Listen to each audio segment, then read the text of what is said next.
వదినమ్మా ఏం చేస్తున్నావు ఇక్కడ కూర్చొని? అన్నం తినిపిస్తున్నా కన్నయ్యకు. కన్నయ్యకి అన్నం తినిపిస్తున్నావు?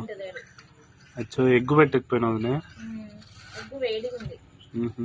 మా సైడ్ అయితే వర్షం పడ్డది ఇప్పటిదాకా. ఫ్రెండ్స్ మరి మీరందరు తిన్నారా లేదా కామెంట్ చేయండి. మా కన్నయ్య అయితే మంచిగా దోసకాయ కర్రీ టమాటా పచ్చడి ఎగ్ చేసుకొని ఇచ్చింది. చల్లటి వెదర్ బాగా కూల్ ఉంది వాతావరణం కదా.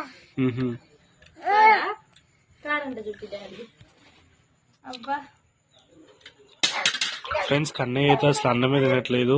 ఏమైనా హెల్తీ ఫుడ్స్ ఉంటే మీరైతే చెప్పండి.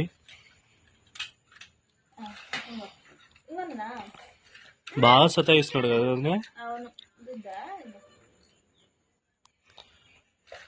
ఎట్లుంది నాన్న చెప్పు ఎట్లుంది. బాయ్ మరి ఈరోజు మీరేం కర్రీ చేస్తారో తప్పకుండా కామెంట్ చేయండి. బాయ్ చెప్పు.